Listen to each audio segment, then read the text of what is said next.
આજની ધર્મકથા. પ્રણામ. ધર્મકથા અંતર્ગત કેટલાક ભક્ત કવિઓ અને ભક્ત કવિઓનું પવિત્ર જીવન, કે જે જીવનની વાતોથી આપણી પવિત્રતા એમાં કંઈક અંશે આપણે વૃદ્ધિ પામી શકીએ. મૂળમાં ધર્મકથા એવી નિસરણી છે કે જે નિસરણીઓ દ્વારા અન્ય લોકો કઈ રીતે ઉપર ચડ્યા, પોતાના જીવનમાં ઉર્ધ્વગમન કઈ રીતે એ લોકોએ કર્યું, એ જોતાં જોતાં એવી કંઈક નિસરણી આપણા જીવનમાં પણ પ્રગટે,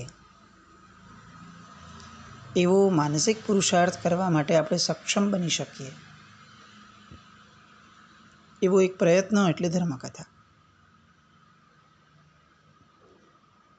ઇતરોની અંદરમાં જે કેટલાક ભક્ત કવિઓ થયા, એ કવિઓના જીવનનો આપણે દૃષ્ટિપાત કરી રહ્યા છીએ. જૈનેતર સાહિત્યની વાત કરીએ તો કદાચ એવું કહી શકાય કે આ આર્યાવર્ત આખો એ કેટલાક સંસ્કારોથી તરબતર થઈને અત્યાર સુધી હજી પણ કેટલેક અંશે આગળ વધી શક્યું છે, પહોંચી શક્યું છે.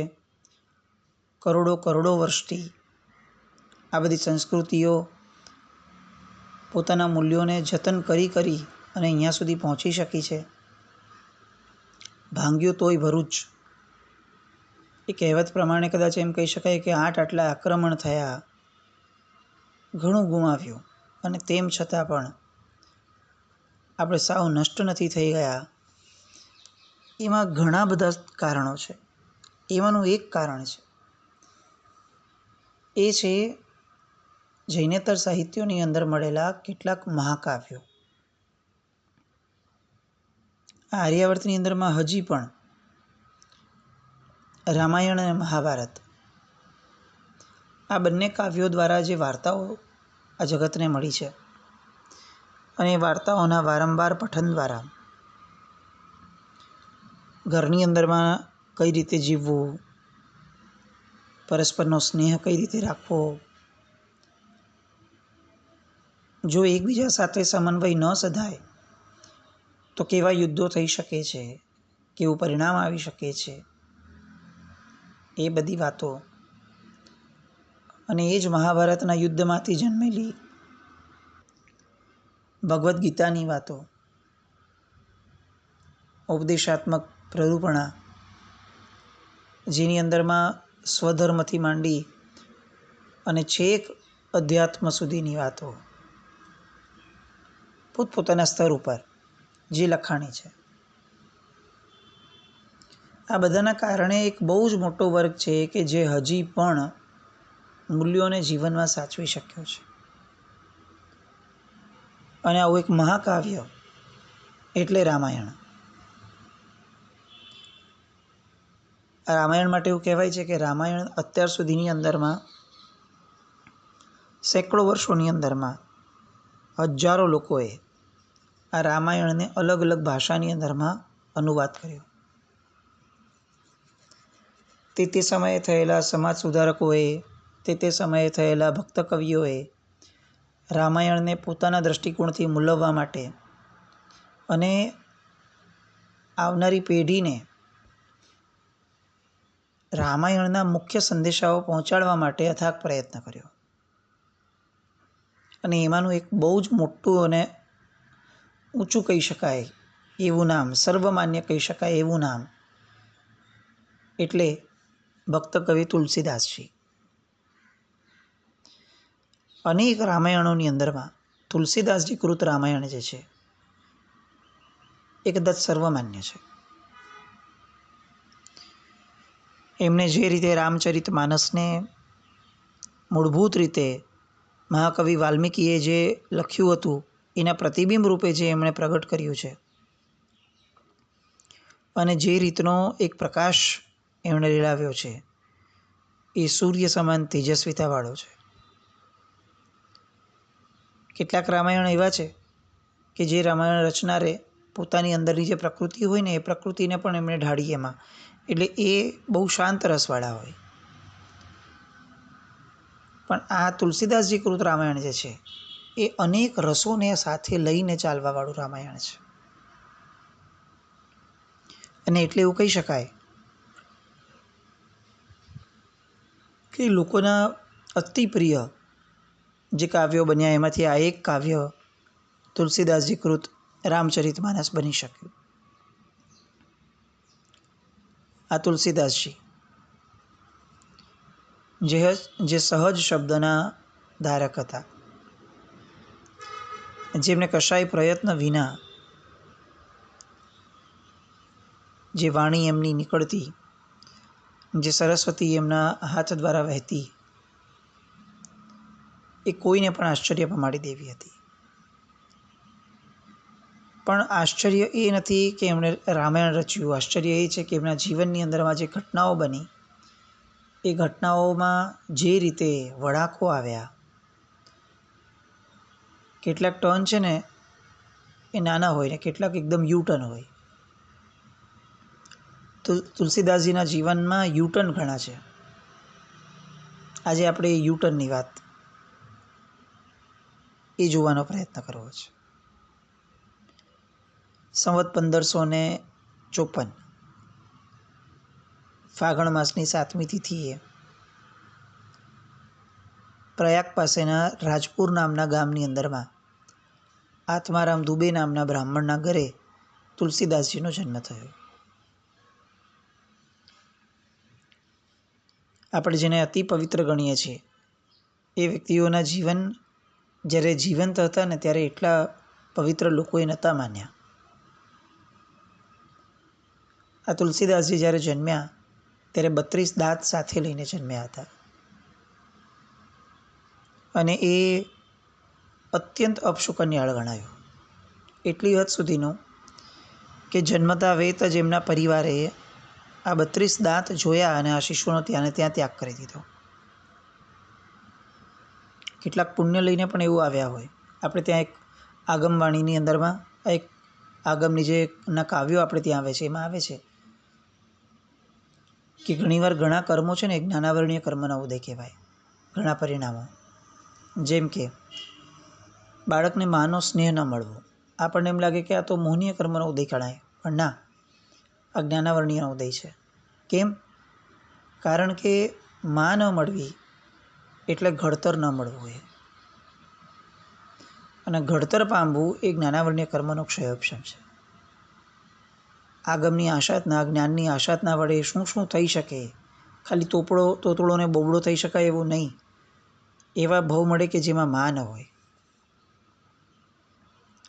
આવી સ્પષ્ટ વાતો આપણે ત્યાં આગમના જે કાવ્યો છે એની અંદરમાં આવેલી છે. તુલસીદાસજીના જીવનમાં એક ગજબનાક એવો કર્મનો ઉદય થયો કે જન્મતા વેત પરિવારે તો એમનો ત્યાગ્યો, પણ એમની સગી માં જે જનેતાએ એમને જન્મ આપ્યો હતો એ આમને જન્મ આપતા વેત જ મૃત્યુને પામી. પરિવારની ઘૃણા એટલી બધી પ્રગટી એમની માટે, કોઈનું મોઢું જોવા તૈયાર નહીં. ત્યાં ને ત્યાં મૂકી અને પરિવાર એ રવાના થઈ ગયો. બાળકનું કરવાનું શું? ગમે તેવું ભાગ્ય લઈને આવ્યું હોય ને બાળક, તો પણ ક્યાંક એક આશાનો કિરણ ઈશ્વર આપતો હોય છે.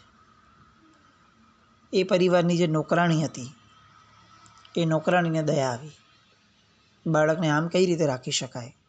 પોતે બાળક વિહોણી હતી એટલે એ બાળકને લઈને નીકળી પડી.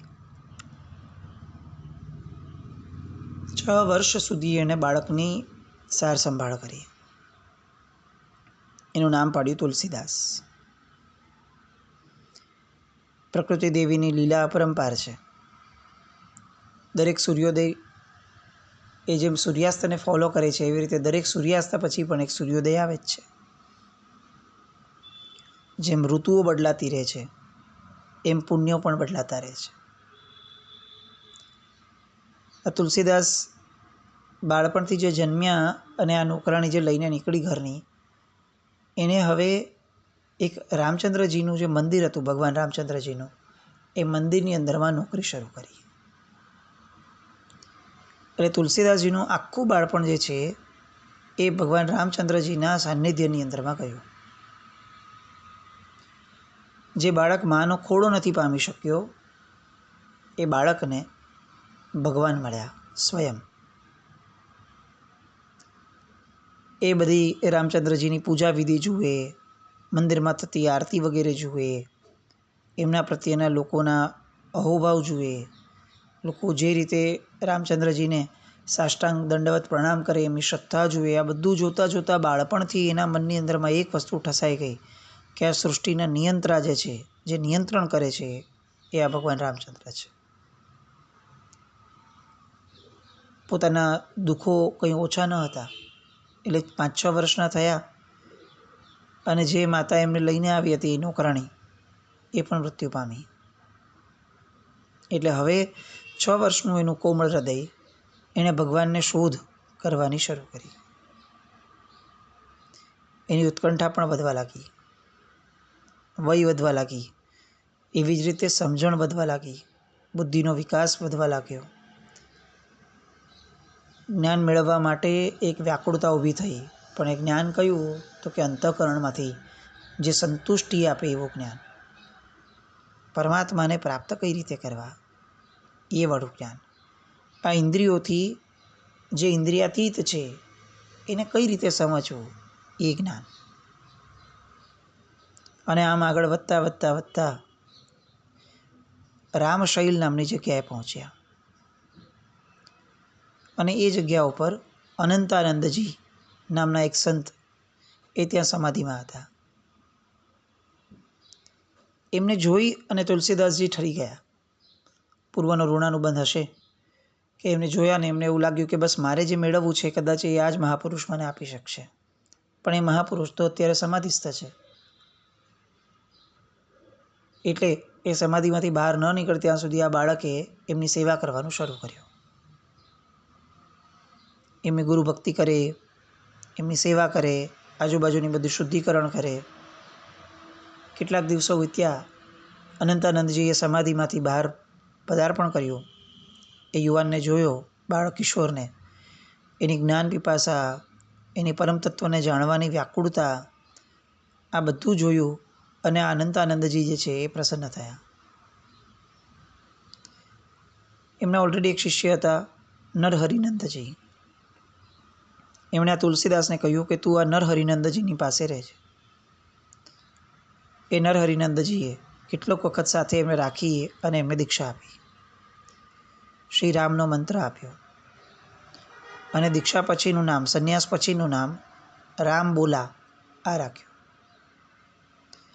અને એમને રામાયણનું અધ્યયન શરૂ કરાવડાવ્યું.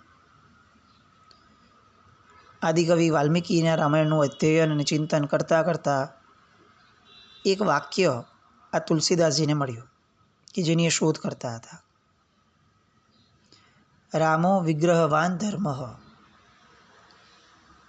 ભગવાન શ્રી રઘુનંદન રાઘવેન્દ્ર રામ એ જ ધર્મનું મૂર્ત રૂપ છે. એ પછી હજી એક વાક્ય આવ્યું, શ્રી રામ પૂર્વતાપનીય ઉપનિષદ.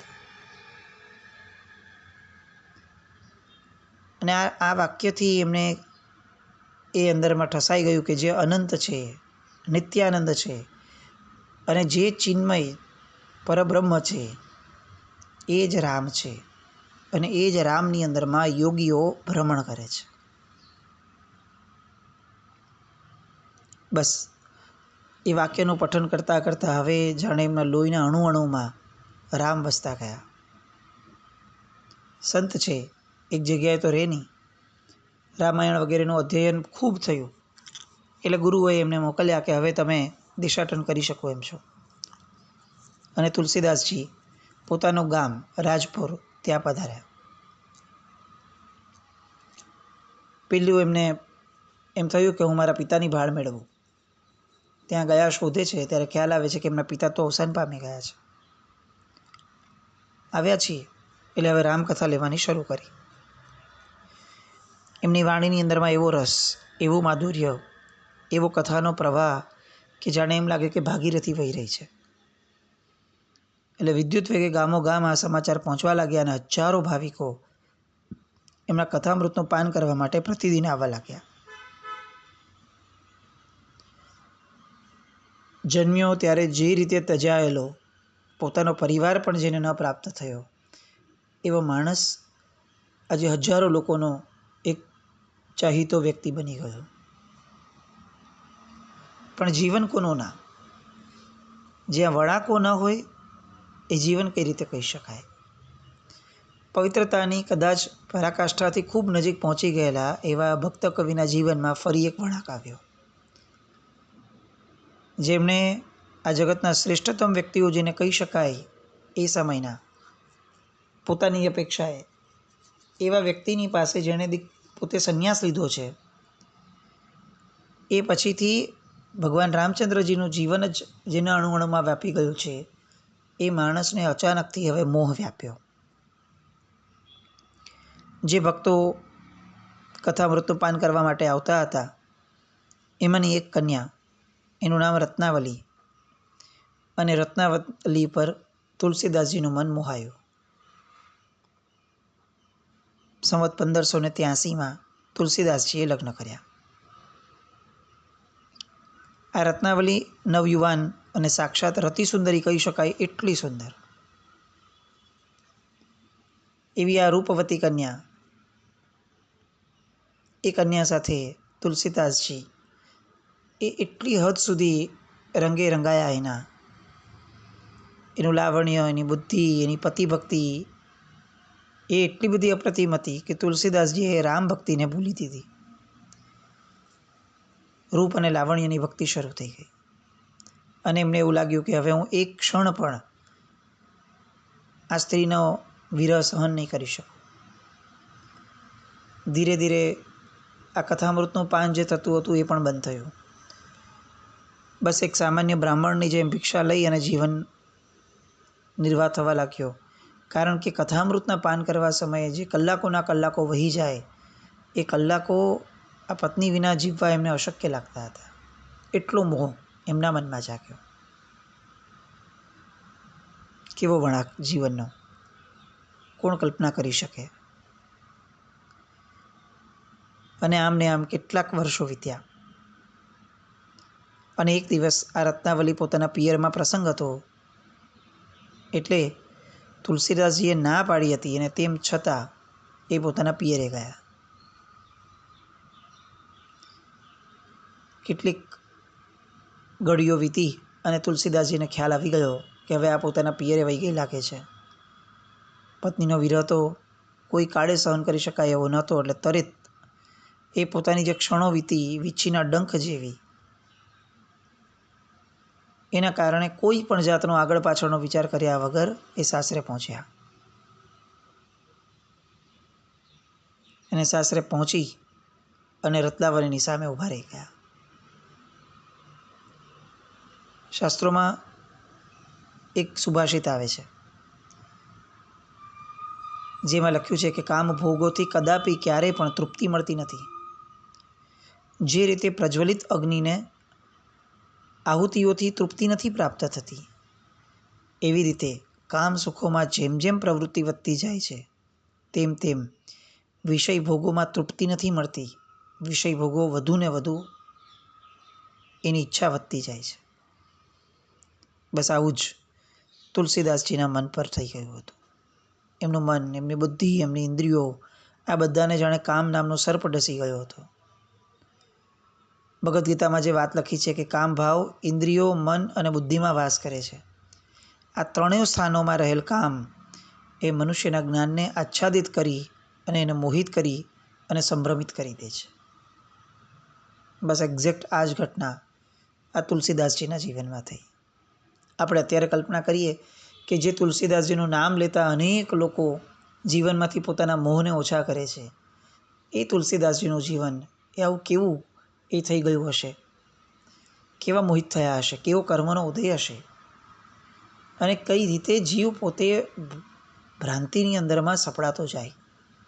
આવો જાગ્રત જીવ પણ